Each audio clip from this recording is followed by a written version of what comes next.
Yeah. All right. Next game, Steelers at the Cowboys. This line opened up Steelers minus 13.5. It's still 13.5. There wasn't a line on this game this morning because we didn't know about Andy Dalton. Now we know that Andy Dalton is out. So the Cowboys are going to go with one of Ben DiNucci, Garrett Gilbert, or Cooper Rush in this game.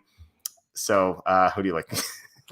Yeah, I'm going to like the Steelers here for 2 to 3 units. The reasoning is simple. The Cowboys are just terrible. And I know that the Steelers are coming off a huge win over a rival, but it's not like if Andy Dalton was playing in this game, I would have a different opinion of this because I think that Dallas would at least have a chance to move the ball on offense. But it sounds like at the moment, Garrett Gilbert is favored to possibly start.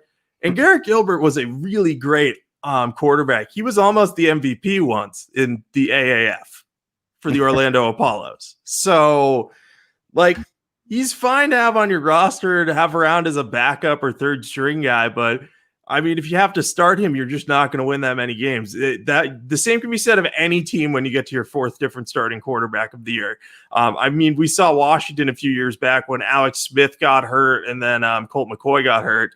It was Mark Sanchez and Josh Johnson, and they had no chance of winning games with those guys. So I'm going to be on Pittsburgh here. The Cowboys are 0-8 against the spread this year, and I know they got some defenders back, and maybe they'll be able to slow down the Pittsburgh offense enough. But I think the Pittsburgh has too many weapons, and if they just get the ball into their playmakers' hands, they should be able to cover this 2-touchdown spread. And I have no faith in Ben DiNucci, Garrett Gilbert, or Cooper Rush to move the ball.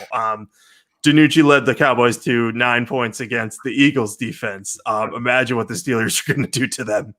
Yeah, it's going to be ugly. Yeah, as I said before, I like betting against horrible quarterbacks on terrible teams, and this definitely qualifies. The Cowboys are the worst team in the NFL, except for the Jets, I think, right now, although you can make a case for the Jaguars, depending on how bad Jake Luton is. This is just, it's going to be horrible football for the Cowboys. I think this is going to be a blowout. The only question is when you see this like high of a number for a road favorite, you're like, can I really bet this? It doesn't seem right. I know there used to be an old adage back in the day. If Kenny's still listening, I remember talking to him about this sitting in Central High School back in 1999. Where like, oh, whenever you see a double-digit home dog, you have to bet it, like not like automatic. And that used to be the case. Like double-digit home dogs used to be a good play. I actually look back, favorites of 13 or more on the road, dating back to 1989, which is as far back as my database goes. They're now 21-22 against the spread. So it's like you can't really glean anything from that. But since the new CBA, where like teams can't practice as much, road favorites of 13 or more are 6-3 against the spread, which is like, small sample size, but it just goes to show that if you see a large spread like this, you can't automatically discard it. You can be like, okay, can I bet this? You have to go on a case-by-case basis.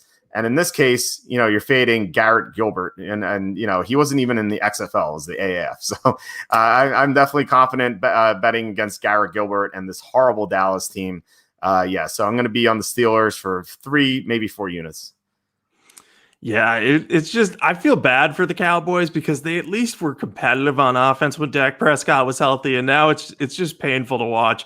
And the other sad thing about this, though, is I mentioned they're 0-8 against the spread. This is somehow the most accurate spread they've had this year, and it still feels off to me. Like, I mean, the Cowboys always get the advantage of them being America's team and a lot of them having a lot of fans, and that's why the line, is often off in Cowboys games, but this feels like another one to take advantage of. Yeah, actually, I made this line Steelers minus 13.5, and that's what it is. The computer model says 15, so the computer model disagrees. They think this line should still be a little bit higher, which I thought was pretty funny. Last of the late